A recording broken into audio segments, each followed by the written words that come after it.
যখন custom card উঠাই নেওয়ার কথা শুনলাম তখন নীরব হয়ে গেছিলাম কিছুক্ষণের জন্য। মুখ দিয়ে কোনো কথা বের হচ্ছিল না। পরে যখন জানতে পারলাম এটা একটা মিথ্যা নিউজ ছিল, তখন একটু মনের ভিতর শান্তি খুঁজে পেলাম।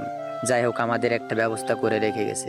বিশ্বাস করেন ভাই, এই কাস্টম কার্ডের কথা শুনলেই আমার 2019-20 সালের কথা মনে পড়ে যায়। সেই দিনগুলো অনেক মিস করি।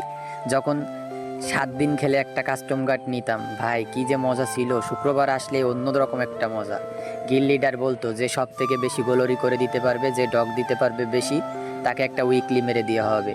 ভাই সবাই এমনও প্লেয়ার আছে যারা লেখাপড়া করতো না, তারা কাজে না গিয়ে গেম খেলতো। আর এখন তোমরা ফ্রিতে পাও তো এজন্য আর মূল্য দাও না।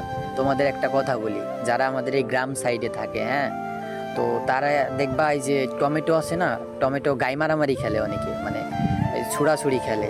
আর এই টমেটো না ভাই, তুমি ঢাকা শহরে যাও, আপেল যে দামে কিনে খাও সেই দামে বিক্রি হচ্ছে। তারা একবারে কুকুরের মতো হুবড়ে পড়তেছে যে একটু টমেটো হইলে ভালো হইতো।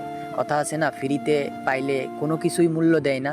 এই ঠিক তেমনই তোমরা এখন কাস্টম কার্ড ফ্রিতে পাচ্ছ, তো ওই জন্য তোমরা অতটা মূল্য দাও না। 2019-20 সালের নিয়মটা যদি এখন চালু থাকতো তাহলে তোমাদের কাছে কাস্টম কার্ডের মূল্য অনেক বেশিই থাকতো। যাই হোক, আর বেশি কথা বলতে চাই না, তবে একটা কথা ভাইয়া, মনে রাখো, ওল্ড ইজ গোল্ড।